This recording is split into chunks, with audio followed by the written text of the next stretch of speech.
Assalamu alaikum warahmatullahi wabarakatuh. My name is Nick Daniel, matrix number 1922009, and today I'll be talking about the characteristics of Ibadah. So, pretty much I'll be covering on Al-Shumul, or at first, actually, I'll be covering Al-Rubbaniyah, which is the divine origin of Ibadah. Also, describing or giving a definition of what Ibadah is, and also moving on to Ash-Shumul, which is the comprehensiveness of Ibadah. And thirdly, I'll be covering the balance or wasatiyah Ibadah. And then lastly, I'll be covering the al-waqiyah of Ibadah, which is the neutrality or the practicality of Ibadah. Sorry.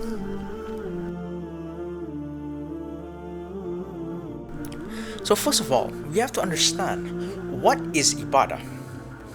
Ibadah, as we can define it, is to worship. And to make it more clearer, it is to worship Allah subhanahu wa ta'ala, God. And we have to understand why we worship God in the first place. Of course, there are many reasons why we worship God. First foremost, for example, we are His creation. He made us from clay, He made us from the dirt. And from there we were created through the first prophet, which is Adam alayhi salam, and also our mother, which is Eve. And then yes, that is the first, because we are His creations, so we are internally indebted because God has created us in our fashion. And then also to mention on, secondly, God has provided us with a lot of things in our life, which we don't necessarily, I would say, understand or necessarily put in mind that God has given us. For example, we have the earth. The earth in itself is a shelter. It is a masjid, according to the hadith. It has been mentioned that the earth itself is a masjid. It is a form of shelter that God has given us, supporting the sky. God is the one who upholds everything in nature. He also provides us with rain, provides us with good soil, volcanoes, a lot of things, glaciers, so on and so forth. He can provide us with punishment and also sustenance. Sustenance, which we can say there are a lot of sustenance which are halal. For example, we have cows, we have chicken, we also have vegetables, onions, banana, apple, so on and so forth. A lot of vegetables and sustenance that we can pick from, and that is because Allah subhanahu wa ta'ala has given all of this food to us, and also the water that we drink. All of these waters and foods and everything that we consume is because of Allah subhanahu wa ta'ala. That's why we worship Him. Okay, to move on from that, we have the comprehensiveness or al-shumul of Ibadah. To understand what Ibadah is, we can first understand it through the question of what are the types of Ibadah. Ibadah is not necessarily restricted to only prayers or reading the Quran or paying zakat or going to Hajj, doing the pilgrimage.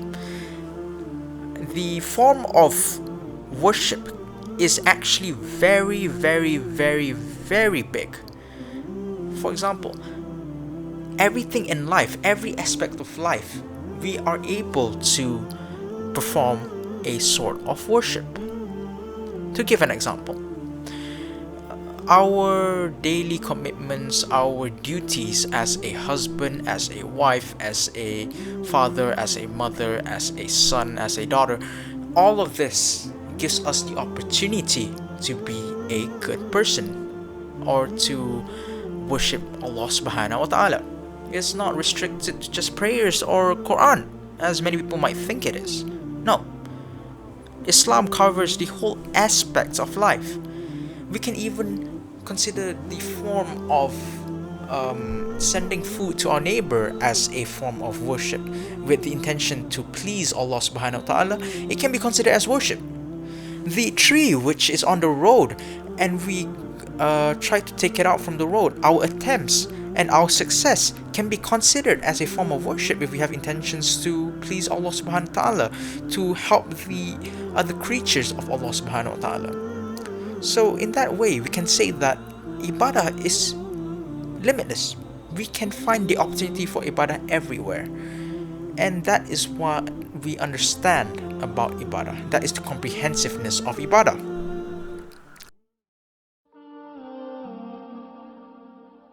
And to move on from that, we have the balance or the wasatiyah ibadah.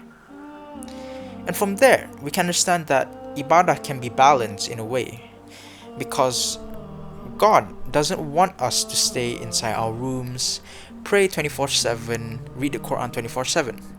Yes, it is good to pray, it is good to read the Quran, so on and so forth, but it doesn't mean that we cannot have a life outside of our spirituality. God doesn't want us to be locked in our rooms. Like for example, many other religions, and let's give an example of Christianity, whereby the priests or the nuns are kept from marriage because that is what they require to do in order to be a nun. No, God or Allah doesn't want us to stay in our rooms and do that. God wants us to go out, discover the world, and also meet people, get married, and form families to continue our lineage. That is one of the most important things in Islam. Getting married is the other half of the deen. So we have to understand that Islam is not only compacted into one thing. It is flexible. It is balanced. God wants us to go out at the same time to remember Him. We go out into our daily lives, doing our duties, going to work, but at the same time we have to also remember God 24/7. So we have to go, when it's time for prayers, we should take our wudu and go and pray. So that is the balance of ibadah.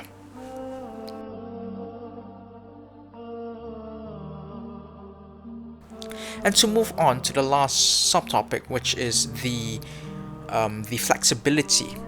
Okay, the flexibility or al-waqiyya ibadah. Al-waqiyya ibadah is to be understood as that ibadah is not necessarily rigid. Yes, prayers, we have a certain way that we can pray. However, when it comes to the ill, the people who are old or ill, who cannot move, they are able to either sit on the chair and pray. They're able to sit on the lay on the bed and pray.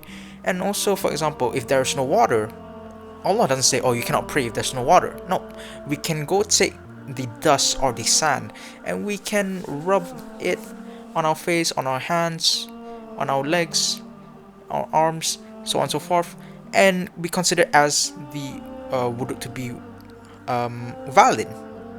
And this also applies for ghusl, as in the hadith, whereby two of the companions went into the desert, and then they did not do ghusl before.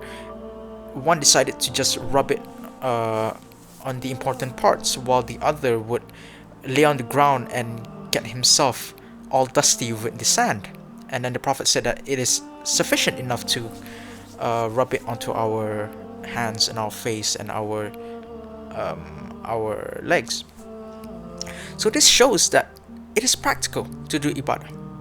We are able to pray anywhere, since we said that in the beginning that the earth is a masjid. So ibadah is practical. There's no fixed place that we have to go pray. We can pray anywhere, of course, except for the graves, except for the dirty places, for example, like the toilet.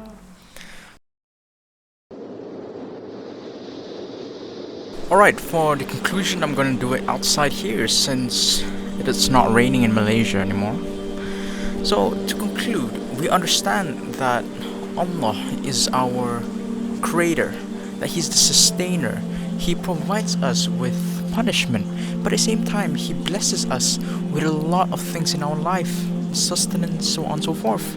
We understand that Ibadah is not restricted to only one specific type of acts of prayers, but we can also have ibadah by contributing into the society. And this shows that we want to have a betterment for society. Islam promotes the betterment of society, and it shows that Allah is the Al-Alim, which is the all-knowing. And moving on, we understand that ibadah is balance. Ibadah, it shows that humans are not meant to be kept into a box and to be worshipping God 24/7. We should think of God 24/7, but it doesn't mean that we have to worship Him 24/7 in a ritual or a praying matter. We are humans. God doesn't expect us to be more than angels. Neither does God expect us to be animals who ravage and just do as they please. God wants us to be in the middle, to be balanced, to be right on the line. And this shows that Allah is the most just. He is the most balanced. He is, for example, He is the Al-Adil, the most just. And to move on for the last thing that I've covered, the practicality of ibadah. It shows that God does not want us to be burdened by the things or the things that we're obliged to do towards Him. No, God doesn't want that. God wants us to be happy, but at the same time still do our important duties as a Muslim. God does not want to burden our soul more than it can take. So it shows that Allah is Ar-Rahim, the most merciful. And to put as a final conclusion, this shows that Islam is not a rigid religion. It is the perfect religion. And it shows that Allah subhanahu wa ta'ala, He is wise, He is Al-Hakim, He is the absolute truth, the best religion in the world, the absolute truth, the Al-Haq, and also the most kind. God is the most kind. He is Al-Aruf. And with all of this, with the 99 names of Allah subhanahu wa ta'ala, we can say that He is the Malik al-Mulk, the one who has power over the kingdom. He's the king of all kings. Thank you for watching my video today. I hope you liked it. I enjoyed editing the video. Assalamu alaikum wa rahmatullah wa barakatuh.